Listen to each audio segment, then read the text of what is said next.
नमस्कार बच्चों। आज हमारा जो टॉपिक चल रहा है पहले से स्वतंत्रता के पश्चात भारतीय नारी।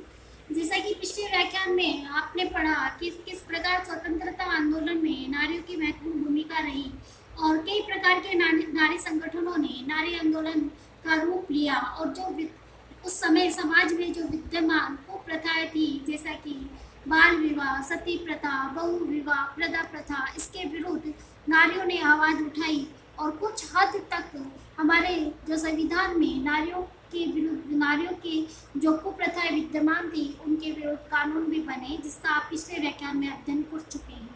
आज जो हमारा टॉपिक है राजनीति एवं राष्ट्र निर्माण में नारी की भूमिका। जैसा कि नाम के शब्दों, ये जो शब्द है राजनीति, उसके शब्द से ही अर्थ स्पष्ट हो रहा है कि राजनीति में नारी की क्या भूमिका रही है। आप वर्तमान शासन व्यवस्था से भली भांति परिचित है कि जो हमारे जो वर्तमान शासन व्यवस्था है इसमें प्रजातांत्रिक शासन व्यवस्था है और पुरुषों के समान ही नारियों को मताधिकार भी प्राप्त है और वो निर्वाचित होकर संसद, और जैसे कि मैंने पिछली बार आपको व्याख्यान बनाया कि नारी हमारी जो पिछले उसमें भी थी, जो हमारी प्राइम मिनिस्टर थी वो प्रधानमंत्री जो इंदिरा गांधी, और उसके बाद जो राष्ट्रपति बनी प्रतिभा पाटिल, और कई राज्यों की जो मुख्यमंत्री है वो भी नारियां रही है। इसके पीछे क्या रहा, क्या इसके पीछे क्या राजनीति रही या इसके पीछे किस प्रकार से वो इस मुकाम तक पहुंची, इसके बारे में आज हम पढ़ेंगे। तो राजनीति में राष्ट्र निर्माण के क्षेत्र में महिलाओं का पदार्पण स्वतंत्रता आंदोलन के दौरान हो चुका था। जहां वे गांधीवादी आंदोलन में सक्रिय हुई, वहीं क्रांतिकारी राजनीति में उनकी उल्लेखनीय भूमिका रही। गांधीवादी आंदोलन के अंतर्गत अहिंसात्मक आंदोलन की सफलता काफी संभवतः महिलाओं की भागीदारी से संभव हो सकी। जैसा कि मैंने आपको पिछले व्याख्यान में पढ़ाया था कि गांधी जी ने महिलाओं को क्यों चुना, क्योंकि उनके अंदर सहनशीलता अधिक है और वो बहुत धैर्य से अपने काम को पूरा करती है। श्रमिक एवं किसान आंदोलन के मोर्चे पर महिलाओं की उपस्थिति 1920 के बाद निरंतर रूप से बढ़ती रही। क्रांतिकारी एवं कम्युनिस्ट आंदोलन में भी महिलाओं की उल्लेखनीय भागीदारी रही। कुल मिलाकर स्वतंत्रता के पूर्व भारत के राजनीतिक और जन आंदोलन में नारी की भूमिका स्वीकार किया। विभिन्न महिला संगठन आजादी के पूर्व अस्तित्व में आ चुके थे, जिनका उल्लेख हमने पिछले व्याख्यान में किया। इन संगठनों को नारीवादी आंदोलन के अंतर्गत रखा जा सकता है। स्वतंत्रता के पश्चात नारी आंदोलन के विभिन्न रूपों एवं उपलब्धियों के अध्ययन से ये स्पष्ट है कि महिलाओं की राजनीति सक्रियता तीव्र गति से आगे बढ़ी। जहां तक राजनीतिक अधिकारों का प्रश्न है, उन्हें आजादी के पूर्व पुरुषों के नीचे अथवा पुरुषों से असमानता के स्तर पर रखा गया। राष्ट्रीय व स्वतंत्र आंदोलन में जो प्रजातांत्रिक मूल्य अर्जित हुए, उनमें नारी की समानता को स्वीकार किया गया। एक अर्थों में ही सर्वाधिक राजनीतिक असमानता व्याप्त थी। वही महिलाओं को मताधिकार प्राप्त नहीं होना स्वाभाविक रूप से उन्हें किसी सरकारी प्रजातांत्रिक संस्था में निर्वाचन के अधिकार से वंचित रखना। 1917 से महिलाओं के मताधिकार के अंतर्गत महिलाओं की मांग को एक आंदोलन के रूप में धारण किया गया और 1919 के भारत सरकार अधिनियम के अंतर्गत महिलाओं के मताधिकार का प्रश्न नहीं सुलझा गया। अंततः 1926 से 1930 के मध्य विभिन्न प्रांतों में अत्यधिक सीमित रूप में महिलाओं को मताधिकार दिया गया। 1935 के अधिनियम में महिला मताधिकार का मामूली विस्तार हुआ, किंतु उन्हें पुरुषों के समान मताधिकार प्राप्त नहीं हुआ। आजादी के संघर्ष के दौरान ये समझ बनी कि स्वतंत्रता प्राप्ति के पश्चात महिलाओं के मताधिकार का प्रश्न स्वतः ही हल हो जाएगा, क्योंकि राष्ट्रवादी बिना किसी भेदभाव के व्यस्त मताधिकार की मांग कर रहे। आजादी के बाद ऐसा ही हुआ और महिलाओं के साथ विद्यमान कानूनी और संवैधानिक योग्यता समाप्त हो गई।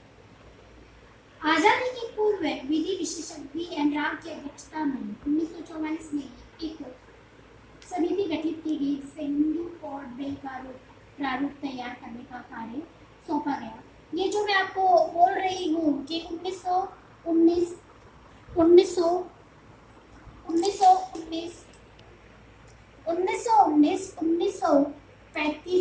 का जो अधिनियम है, इसके अंतर्गत महिलाओं के मताधिकार का प्रश्न उठा और यहाँ पर मैंने आपको बताया 44 जिसमें एक समिति का गठन किया गया। ये आप बच्चों आप ये सब अवश्य नोट करें।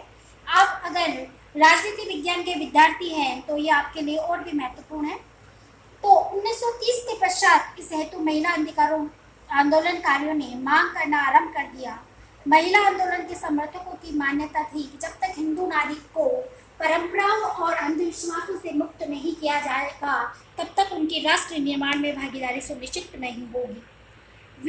वी एन राव की अनुशंसा पर आधारित एक विधेयक सरकार ने 1950 में संसद में प्रस्तुत किया जो हिंदू कोड बिल के नाम से विख्यात है। इस विधेयक में विवाह हेतु उम्र बढ़ाने, महिलाओं को तलाक, संपत्ति के अधिकार, स्त्री धन इत्यादि से जुड़े प्रावधान सम्मिलित थे। नेहरू जी इस विधेयक को पारित करने के पक्ष में थे, किंतु कुछ वरिष्ठ कांग्रेसी नेताओं जिनमें राष्ट्रपति बाबू राजेंद्र प्रसाद भी सम्मिलित थे इस बिल को यथाविध पारित करने के पक्ष में नहीं थे। उनकी मान्यता थी कि इससे हिंदू समाज के पुराणमतियों के विरोध का सामना करना पड़ेगा। 1950 से 1955 के दौरान किस्तों में अर्थात अलग अलग अधिनियम के रूप में उक्त विधेयक को पास कर अधिनियम का रूप प्रदान किया गया और इस अधिनियम में हिंदू विवाह अधिनियम, हिंदू उत्तराधिकार अधिनियम, हिंदू नाबालिग और अभिभावक अधिनियम, गोद लेने एवं महिलाओं को खर्चा देने संबंधी कानून प्रावधान, बाल विवाह जैसी बुराई को रोकने और नारी शिक्षा का विस्तार करने, देश की दानों से मुक्त करने इत्यादि नियम बनाए गए। राजनीति और राष्ट्र निर्माण में उनकी प्रभावी भूमिका निभाने के लिए ये विधेयक तैयार किया गया और महिलाओं को बिना किसी भेदभाव के वैध मताधिकार प्रदान करना। 26 जनवरी 1950 को लागू स्वतंत्र भारत के संविधान में महिला आंदोलन की 30 वर्ष पुरानी मांग को स्वीकृति प्रदान कर उन्हें मताधिकार का प्रदान किया गया। बच्चों ये बात आप अवश्य नोट करें कि किस प्रकार से जो वेबल या वी.एन. राव की अध्यक्षता में हिंदू कोड बिल का प्रारूप और उसमें जो 4 बातें थी वो जो मैंने आपको बताई है और उसमें जो क्या क्या जो एजेंडे लिए गए थे उनको किस प्रकार का रूप देके अंततः 26 जनवरी 1950 में महिलाओं को निर्वाचन का अधिकार भी प्राप्त हो गया। स्वतंत्रता के बाद प्राप्त कानूनी अधिकारों का प्रयोग महिलाओं द्वारा सीमित रूप में किया गया। उदाहरणतः जैसे महिलाओं को पैतृक संपत्ति का अधिकार प्राप्त हुआ, किंतु अधिकांश महिलाओं ने इस पर दावा ही नहीं किया। आज भी अधिकतर महिलाएं शहरी और ग्रामीण दोनों क्षेत्रों में अपनी पैतृक संपत्ति के अधिकार को छोड़ देती है। परंपरा के कारण भी ऐसा होता है एवं पैतृक संपत्ति में अधिकारों की मांग न करके महिला अपने पैतृक परिवार के साथ सहृदयतापूर्ण संबंध बनाए रखती है, किंतु उन्हें घोषित अधिकार मिलने के कारण महिला का पीहर और ससुराल दोनों जगह महत्व बढ़ा है। सबसे उल्लेखनीय बात तो यह है कि कोई महिला आर्थिक तंगी अथवा यह नए आर्थिक संकट में फंस जाए तो वह अपनी संपत्ति के अधिकार का उपयोग कर जीवन यापन में अपनी पैतृक संपत्ति का हिस्सा मांग सकती है। इसी प्रकार तलाक का अधिकार महत्वपूर्ण है, किंतु इसका उपयोग शहरी क्षेत्रों में सीमित के रूप में किया जाता है। कानून बनने में महिलाओं के सामाजिक स्तर में वृद्धि अवश्य हुई है। यहाँ ये भी जानना महत्वपूर्ण है कि महिलाओं ने मताधिकार को अधिक गंभीरता से लिया है। महिला मताधिकार का प्रयोग धीरे धीरे तार्किक होता जा रहा है। प्रारंभ से ही देखना है कि चुनाव में महिला और पुरुष दोनों लगभग समान अनुपात में मताधिकार का प्रयोग करते हैं, किंतु 1980 के पश्चात इस प्रवृत्ति में परिवर्तन दिखाई देने लगा। महिला मतदान का प्रतिशत पुरुषों की तुलना में बढ़ना लगा है और वर्तमान समय में भी ये स्थिति आपको देखने में आती है कि महिलाओं का जो मताधिकार का जो प्रयोग है वो हमेशा से ज़्यादा रहा है। और जब भी 10th 12th या कोई से भी प्रतियोगिता परीक्षा का परिणाम आता है, आप देखते हैं कि छात्राएं हमेशा छात्रों से आगे रहती हैं।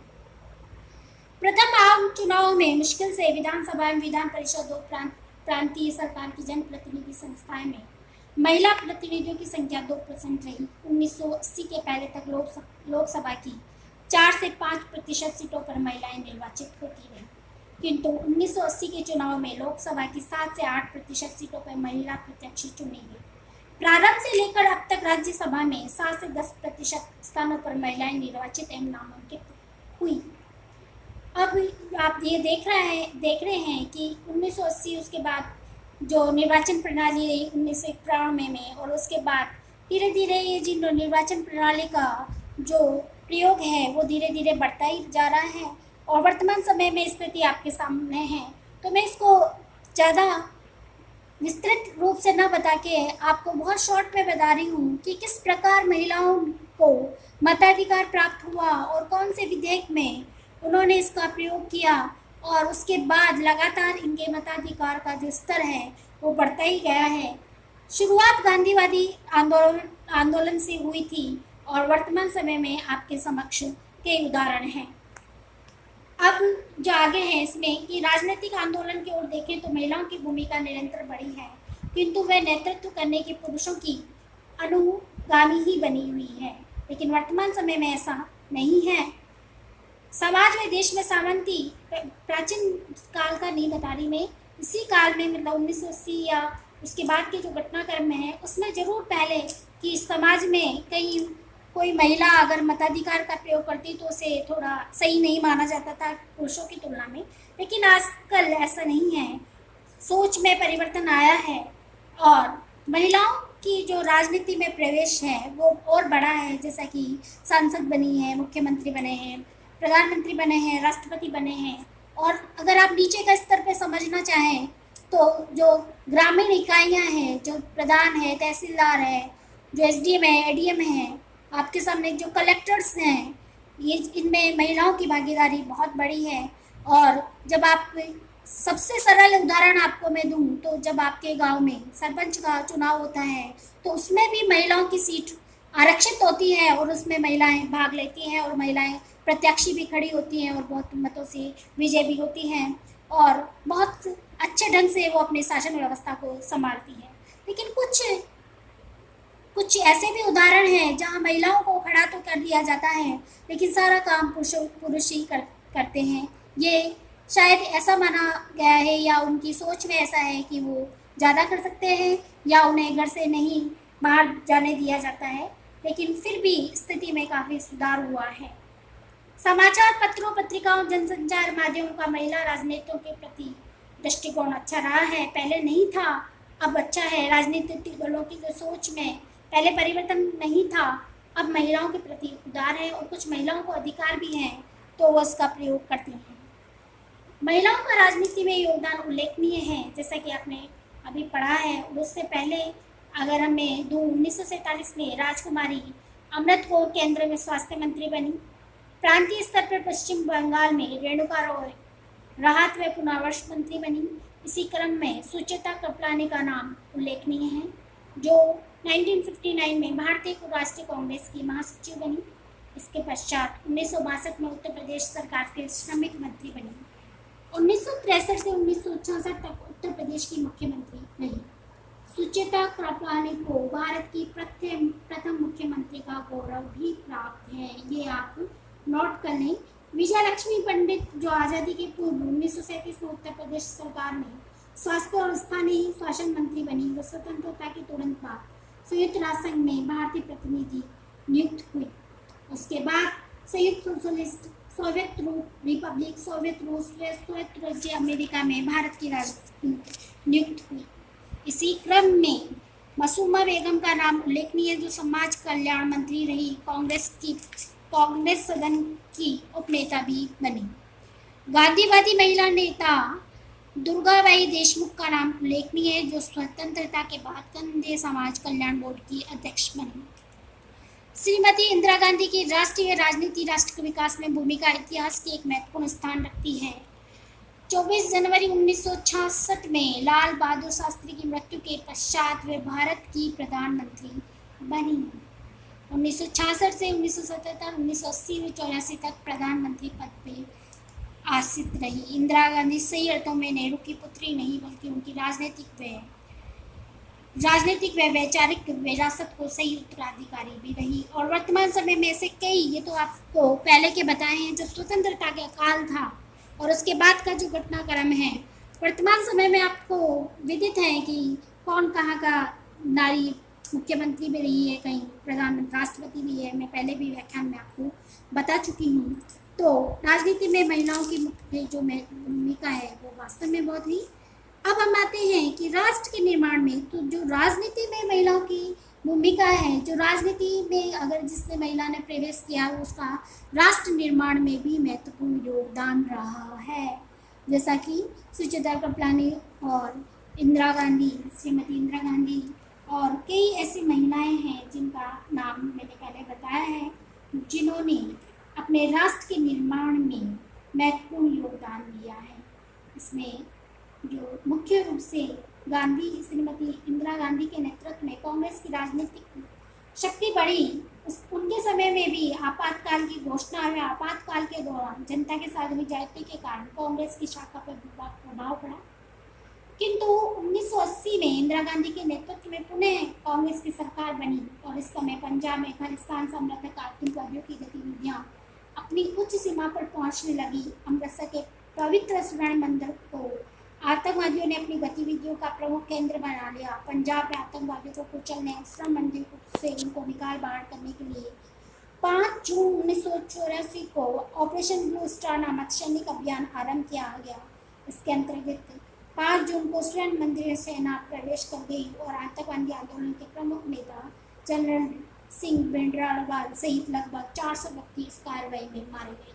इससे सिखों में बहुत नाराजगी फैली और 31 अक्टूबर 1984 को उनके आवास पर उनके 2 सिख अंगरक्षकों ने उन्हें गोली मारकर हत्या कर दी। यूं इंदिरा गांधी के संबंध में अनेक पक्ष विपक्ष कर दिए जाते हैं, किंतु इसमें दो राय नहीं कि उन्होंने देश की एकता व अखंडता की रक्षा के लिए अपने प्राणों की भी आहुति दे दी।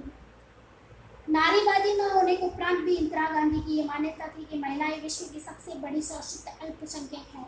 भारतीय महिलाएं अपने जन्म से ही आश्रम में बनाई जाती है। वे अपनी राजनीतिक सफलता के लिए अपने आप को महिला होना नहीं मानती। वे अपने आप को महिला न मानकर एक व्यक्ति मानती है। वे हमेशा महिला को माँ और गृह प्रबंधक व गृह निर्माता मानते हुए उनकी परंपरागत भूमिकाओं की प्रशंसा करती है। एक ऐसा उत्थान जिससे उन्हें समाज और राष्ट्र में सम्मानजनक स्थिति प्राप्ति हो।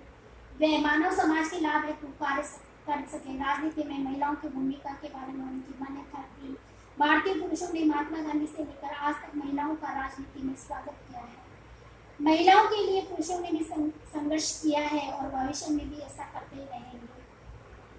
90 के दशक में अनेक राज्यों के मुख्यमंत्री पदों पर महिलाओं का आसीन होना कोई विस्मय घटना नहीं थी, बल्कि ये महिलाओं की राजनीति में बढ़ती हुई भागीदारी का परिचय थी। 21वीं सदी के प्रारंभिक वर्षों में महिलाओं की राजनीतिक भूमिका प्रबल हुई। मध्य प्रदेश में उमा भारती, राजस्थान में राज्य की राज्यपाल श्रीमती प्रतिभा पाटिल, मुख्यमंत्री वसुंधरा राजे, विधानसभा के अध्यक्ष पर सुनीता सिंह आसीन हुई। और वर्तमान जो शासन व्यवस्था मैंने आपको पहले भी बता दिया, जैसे कि विधानसभा, विधान परिषद, राज्यसभा और लोकसभा में महिलाओं की भूमिका और राजनीतिक दलों में महिलाओं की भूमिका पुरुषों के समान ही है। अतः हम इस व्याख्यान में ये समझ पाए कि भारतीय राजनीति में और राष्ट्र निर्माण में नारी की एक महत्वपूर्ण भूमिका है, जिसका बहुत अच्छा प्रभाव देश और राष्ट्र के निर्माण में पड़ा है। यहाँ पर आज आपका स्वतंत्रता के पश्चात भारतीय नारी टॉपिक कंप्लीट होता है। मुझे पूर्ण आशा है या मैं उम्मीद करती हूँ कि इन व्याख्यानों के माध्यम से आपको स्वतंत्रता के पश्चात जो भारतीय नारी है या उसके पूर्व की जो स्थिति है उसके बारे में समझ आया होगा। और आपको मैंने असाइनमेंट भी दिया है और एक और देंगे आपको, तो आपको ये बनाना है। छोटे छोटे क्वेश्चन बहुत सारे बनेंगे, जिससे आप इसमें भी नहीं, आगे कंपटीशन एग्जाम के लिए भी आपके लिए उपयोगी होंगे। धन्यवाद।